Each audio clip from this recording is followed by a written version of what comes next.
Ndeye Khady Diop. Les ministres de l'Éducation nationale, de l'enseignement supérieur et de la formation professionnelle ont fait des communications sur la reprise des enseignements en Conseil des ministres. Le Conseil a arrêté donc la date de reprise des cours à compter du 2 juin 2020 pour les élèves en classe d'examen. S'agissant de l'enseignement supérieur, le Conseil a recommandé aux académies de réfléchir sur les modalités de reprise globale des enseignements dans la période du 2 au 14 juin. Le QCEM, pour sa part, indique qu'il faut des préalables pour la protection des enfants, mais également pour l'observance des mesures barrières. Et pour les questions de transport, il faut également des préalables. Selon Abdoulaye Ndoye, l'urgence, c'est la lutte contre le Covid-19 et non la reprise à tout prix. Abdoulaye Ndoye au micro de Amadou Moustapha. Le QCEM a dit, même si on doit reprendre, il faut d'abord faire le point, le quantum horaire, c'est-à-dire les heures qui ont été effectuées, et de manière rigoureuse également les heures qui restent à être effectuées pour valider l'année scolaire. Mais il faudra surtout avoir l'avis du Comité national de gestion des épidémies, les techniciens de la santé qui peuvent nous dire quelle est la conduite à tenir. Est-ce qu'il faut reprendre, oui ou non? Parce que c'est une crise sanitaire doublée d'une crise sociale.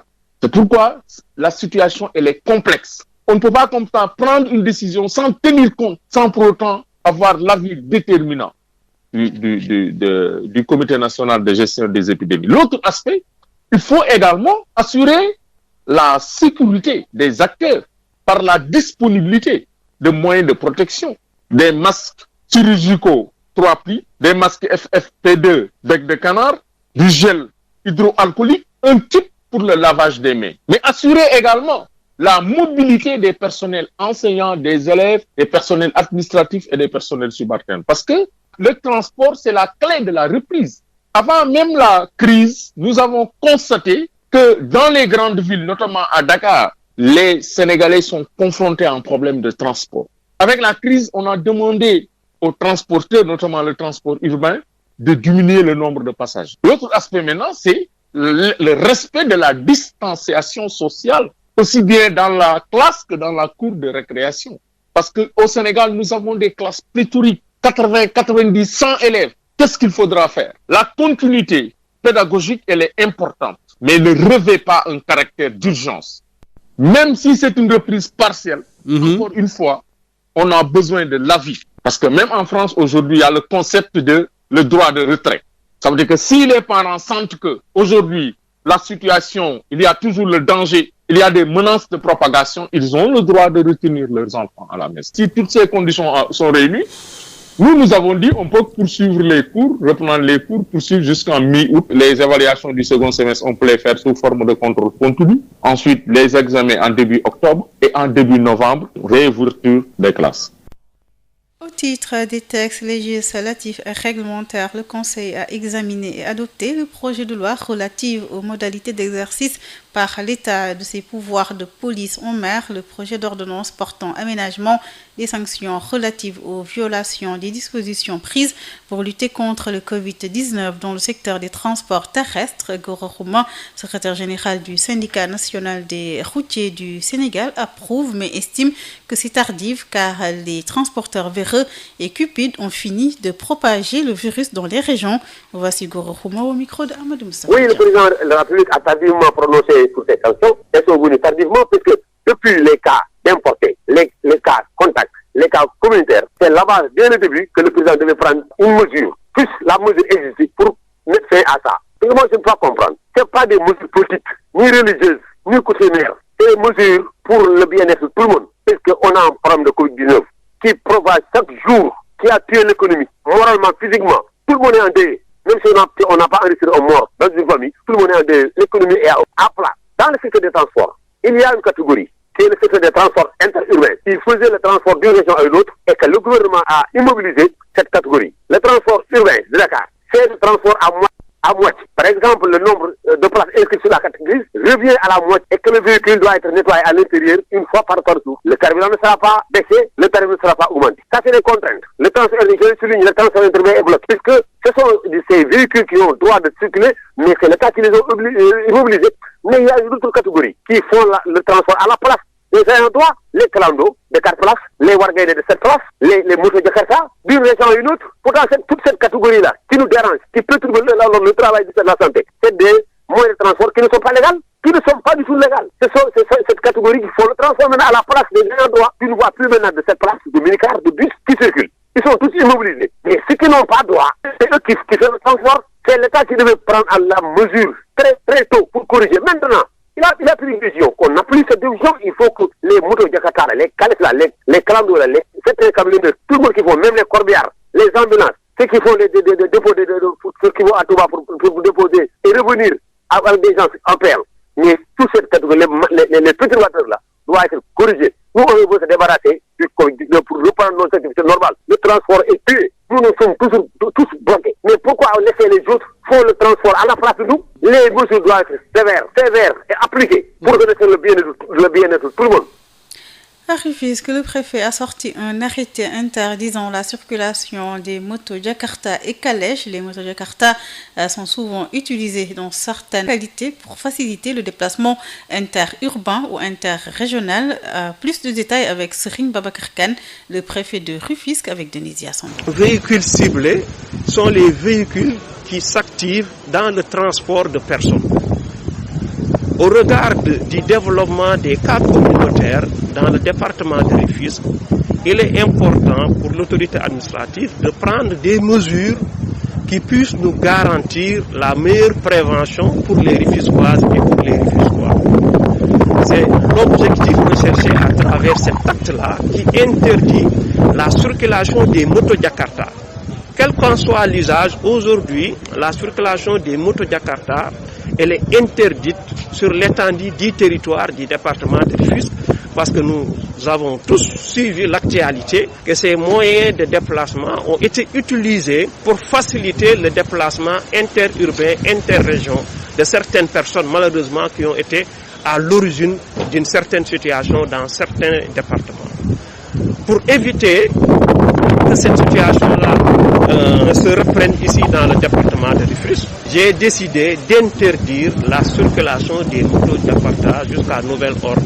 Et à cette mesure, j'ai ajouté l'interdiction de la circulation des calèches, qu'on appelle ici voitures, pour toujours également faire respecter les gestes barrières qui doivent nous permettre en tout cas d'être dans une situation de prévention meilleure. Réouverture du marché central de Mbour après 3 jours de fermeture pour limiter les risques de propagation du virus. Pour l'exploitation, le préfet a sorti un arrêté correspondance. Covid-19, mesures d'amélioration de la circulation dans le grand marché central de Mbour et de respect de la distanciation sociale préconisée dans le cadre de la prévention de la maladie à coronavirus. Le préfet du département de Mbour, Mortal Tine, précise que par arrêté numéro 20-087 du 29 avril 2020, la circulation des bus et taxis de transport de passagers et de marchandises est interdite à l'intérieur du marché central qui a réouvert ses portes ce mercredi après une fermeture de 3 jours, juste après la révélation des 3 cas communautaires du département de Mbour. Autre mesure préfectorale que les Mbourois sont tenus d'appliquer, l'interdiction du débarquement ou de chargement de marchandises par les gros porteurs de 7h à 15h à l'intérieur du marché central. Une mesure qui vise aussi la circulation des poussettes de 7h à 15h à l'intérieur de ce marché, l'occupation des voies de passage, notamment le lieu du réseau les étals, tabliers et marchands ambulants. On appelle au respect strict du préfet de Mbour pour ensemble vaincre le coronavirus. Babacar Sow depuis Mbour pour Sud FM. Babacar Sow, 5 cas positifs dans le Saloum. Le bilan de la région de Kaolack inquiète la population pour freiner la propagation, le confinement des talibés et le retour des maîtres coraniques dans leur localité d'origine peuvent donner des résultats. Le gouverneur de la région invite les bonnes volontés dans le combat. Correspondance Mamoudou Kamara. 5 cas de Covid-19 testés au positif dans la région de Kaolack commencent à tarauder les esprits. Le gouverneur de la région de Kaolack et les autorités médicales ont fourni des efforts pour circonscrire la pandémie, mais elle est toujours là et progresse. La situation des talibés est une autre préoccupation. Le chef de l'exécutif régional de Kaolack pense que des solutions urgentes et efficaces doivent être trouvées pour le retour des talibés dans leurs familles respectives. Alioune Badara Mbengue est le gouverneur de la région de Kaolack. Pour le problème des talibés, les maîtres coraniques ont été les premiers à bénéficier d'un appui. J'ai eu à donner des appuis consistants à, dans un premier temps, 225 daara, sans compter maintenant l'autre appui qui a été remis directement par les concernés. Au total, on n'a pas moins de 300 daara. Par la suite, même, il y a d'autres daara qui se sont rapprochés de moi, d'autres maîtres coraniques qu'on a aidés. Il se trouve en plus que le préfet aussi est en train de mener aussi de très bonnes actions pour les candidats au retour, dans le cadre des actions menées par Madame le ministre de la Famille, des actions au retour. Donc, il y a un certain nombre donc, de maîtres coraniques qui se présentent volontiers et on est en train donc de les retourner vers les lieux d'origine. Tout ça est en train d'être fait. Mais Kaolack est une localité où il y a énormément de daara, ne serait-ce que pour la ville de Kaolack, sans compter maintenant les autres départements. Ailleurs, il y a des expériences, des wagnu daara, d'autres formes donc d'appui. Maintenant, j'en appelle à la volonté des uns et des autres pour nous aider dans ce sens. Au lieu de réinventer la roue, on peut toujours recopier les bonnes pratiques pour réduire la sortie des talibés au niveau de la rue. Il y a des candidats au retour pour rentrer chez eux. En attendant, maintenant le reste des talibés, je lance un appel aux bonnes volontés aussi pour nous aider dans la réalisation de leur confinement. Le gouverneur de la région de Kaolack appelle toutes les bonnes volontés à lutter contre la propagation de la pandémie dans le bassin arachidier. Kaolack, Mamadou Camara sur FM. Mamadou Camara, la commune de Bambilor a enregistré 2 cas communautaires ce jour, une occasion pour le khalife Thierno Amadou Ba de lancer un appel pour le respect des chastes barrières. L'aide alimentaire destinée aux personnes vulnérables divise le monde rural. L'Union du monde rural proteste contre le ciblage des bénéficiaires. Elle propose une distribution équitable de cette aide à tous les ménages de la localité. Ndiaga Bambagnon, leur porte-parole au micro de Adama Diaye. Nous commençons par d'abord présenter nos condoléances à toutes les familles qui ont des personnes disparues dans cette pandémie qui est le Covid-19.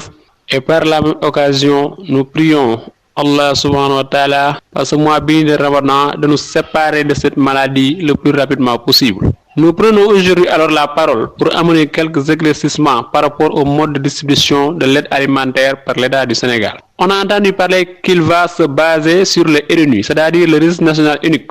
On rappelle à son excellence, M. Macky Sall, que le choix des bénéficiaires de bourses n'est pas bon dans tout le monde rural. Vous allez dans une maison, vous trouvez 2 boursiers ou 3. Vous allez dans un village X, les boursiers sont même plus riches que les non-boursiers parce que sont conseillers ou autres. Le choix n'est pas bon.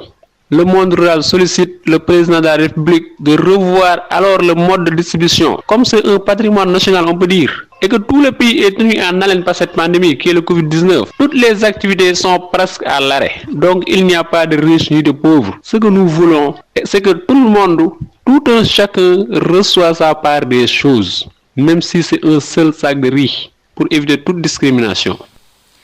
Les sous-comités et le comité communal de ciblage pour la distribution de l'aide alimentaire au niveau des Parcelles Assainies ont déjà terminé leurs opérations. Ils attendent juste les vérificateurs. Mamadou Ndiaye, rapporteur du comité communal de ciblage pour la distribution de l'aide alimentaire d'urgence aux Parcelles Assainies. On l'écoute au micro de Birama Ndiaye. Pour le RNU, il fallait appeler les bénéficiaires pour vérifier si effectivement donc ils doivent bénéficier de cela. Puisque donc sur cette note, il est mis que donc s'il y a une erreur d'inclusion donc dans ces listes-là, le sous-comité peut remplacer cette personne-là donc par rapport à une autre personne plus vulnérable. Et ensuite créer une nouvelle liste qui s'appelle remplacement extension. C'est là-bas qu'il donc le met. Par rapport au ciblage communautaire, donc nous avons demandé, n'est-ce pas, donc de faire d'abord les inscriptions et ensuite maintenant donc ceux qui sont ciblés, donc les demander leur carte d'identité. Et c'est ce qui a été fait. Donc lorsqu'ils sont venus nous rendre donc ces documents-là, à chaque fois qu'un quartier vient, donc le comité est là présent, composé, n'est-ce pas, donc du maire qui est le président, donc du rapporteur qui est le charge du développement communautaire. Ensuite, il y a donc le conseil communal consultatif des femmes. Il y a le conseil communal donc des conseils consultatifs des jeunes. Il y a aussi donc, c'était élargi aux partis politiques. Donc l'ensemble des partis d'opposition étaient aussi représentés. La société civile aussi était représentée. Il y avait Concept, l'ONG Concept. Il y avait aussi donc ENDA. Donc ils étaient tous là. Donc, et à chaque fois donc, que quelqu'un vient, c'est le comité qui s'installe. Et on se répartit les tâches. On vérifie page par page, carte d'identité par carte d'identité, document par document, avant de donner une validation. Quand il y a donc des problèmes, on leur demande de le refaire et de le reprendre. Donc il nous est arrivé à des gens qui n'avaient même pas appelé les listes RNU et qui avaient dit partout 100% oui. Nous les avons demandé de retourner sur le terrain et de les appeler devant le comité et que le comité puisse les identifier et valider s'ils doivent donc bénéficier ou pas donc, de ce qui est dû. Donc c'est comme ça à peu près qu'on est organisé ici et que donc il devait y avoir des vérificateurs sur le terrain. Mais malheureusement, ils sont venus un peu tard, ils sont là, derrière moi. Donc nous allons leur donner l'ensemble donc, des boîtes archives qui sont là. Pour chaque quartier, ils vont faire la vérification. La Caritas Kaolack appuie les acteurs dans le système de gestion des déchets solides des communes de Keur Madiabel, de Gandiaye et de Kahone, mais également ceux du centre de Koundam dans la commune de Kaolack. Le montant des produits d'hygiène, des équipements de protection individuelle et moyens de communication s'élève à plus de 4 millions de francs CFA. La cérémonie de remise de dons a été présidée par le directeur de Caritas Kaolack, Abbé Etienne Ndong. Nous écoutons Madame Ndong, Gertrude Rodriguez, animatrice à Caritas Kaolack, au micro de Mamadou Kamara. Caritas Kaolack accompagne les communes de Gandiaye, Kahone, Keur Madiabel dans la gestion de leurs déchets depuis déjà 2010. Le corona vient juste en termes de rappel de ce que nous devons avoir comme exigence habituelle, c'est-à-dire respecter les règles d'hygiène minimales. Et je pense que Caritas, depuis des années, s'investit aux côtés des communes pour accompagner leur population à pouvoir vivre dans des cadres sains. Et c'est une logique de venir les appuyer en ce moment de crise pour qu'elles soient beaucoup plus conscientes de l'importance de l'hygiène dans le quotidien de nos vies, mais également par rapport aux acteurs qui s'attellent à ces activités, d'être beaucoup plus également exigeants vis-à-vis d'eux-mêmes dans le respect des équipements de protection individuelle qu'on leur a toujours inculqués et également d'autres dispositions dans le cadre du suivi des activités qu'elles mènent sur le terrain. L'équipement est composé essentiellement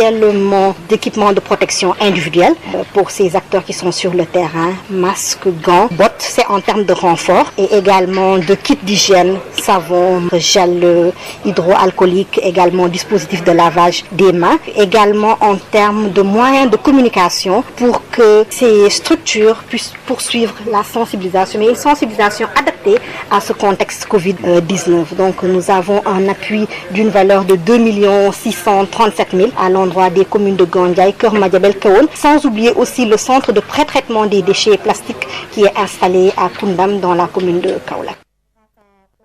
Bus rapide de transit menacé de déguerpissement, le collectif des concessionnaires établis aux alentours du rond-point JVC à Sacré-Cœur demande un moratoire de quelques mois face à la presse ce mercredi. Les concessionnaires souhaitent également disposer d'un site de recasement. Tout de suite, Info Santé.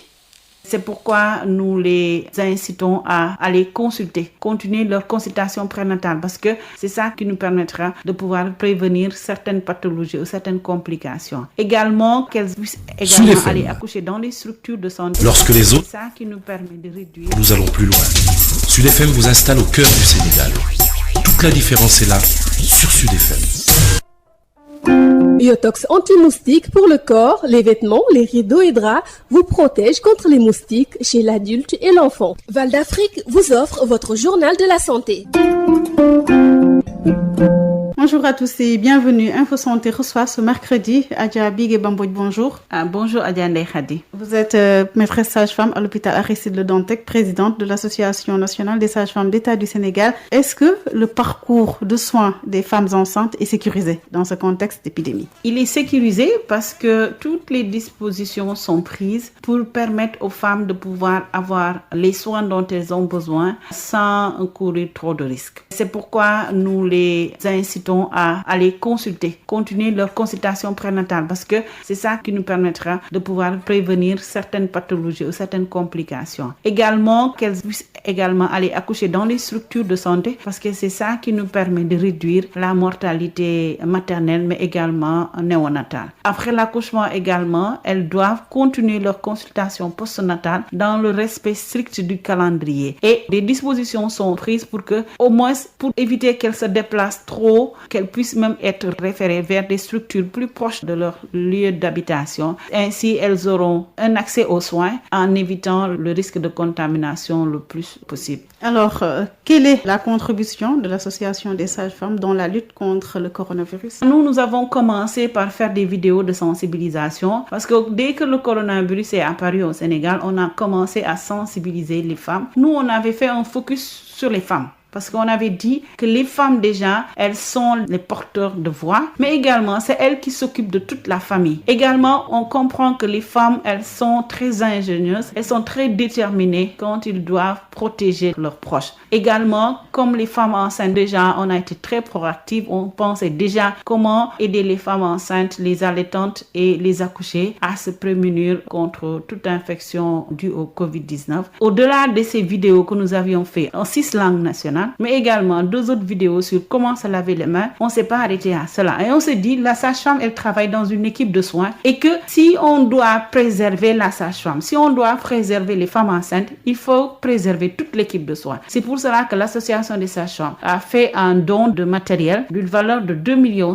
au ministère de la Santé, mais également certaines régions médicales, nos antennes ont contribué, qui pour une valeur de 1 million, d'autres pour des valeurs de 500 000. Actuellement, si on évalue le coût de l'aide de l'Association des sages-femmes, nous sommes à 6 600 000 francs que les sages-femmes ont débloqué de leurs propres fonds pour venir appuyer le ministère de la Santé, les régions médicales, pour pouvoir venir à bout de cela. Donc, au-delà de ça, en plus, nous sommes en train de chercher des partenaires qui vont nous aider pour l'équipement de protection pour les sages-femmes. Le Covid ne doit pas les empêcher de venir consulter. Elles doivent faire leur consultation prénatale. Elles doivent venir accoucher dans nos structures. Elles doivent continuer les CPE. Elles doivent également même venir pour faire la planification et d'autres services de santé de la reproduction. Nous, on est en train de voir comment doter les sages-femmes du Sénégal dans toutes les régions de matériel de protection individuelle. Et nous sommes en train même de confectionner nos propres masques qu'on va donner à nos sages-femmes dans tout le Sénégal, au moins qu'elles puissent se protéger elles-mêmes, mais protéger les personnes vulnérables dont elles ont la charge, c'est-à-dire les femmes enceintes, les accouchées et les allaitants. Adja Bigué Bambodj, je vous remercie. C'est moi qui vous remercie. Je rappelle que vous êtes maîtresse sage-femme à l'hôpital Aristide Le Dantec, présidente de l'Association nationale des sages-femmes d'État du Sénégal. Info Santé, c'est fini. Merci à tous.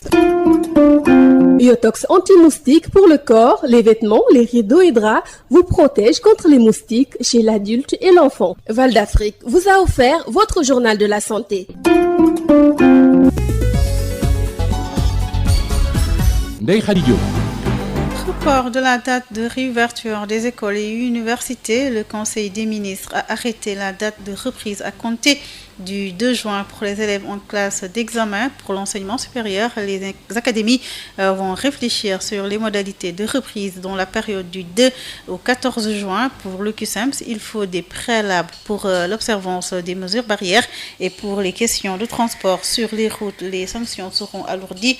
Le Conseil des ministres vient d'adopter un projet d'ordonnance portant aménagement des sanctions relatives aux violations des dispositions prises pour lutter contre le Covid-19. À Rufisque, le préfet interdit la circulation des motos Jakarta et Calèche. À Mbour, l'autorité ouvre à nouveau le marché central et sort un arrêté pour le respect et des mesures. Bus Rapide Transit menacé de déguerpissement. Le collectif des concessionnaires établis aux alentours du rond-point JVC à Sacré-Cœur demande un délai de quelques mois installé sur le tracé du BRT. Le collectif veut avoir un site de recasement.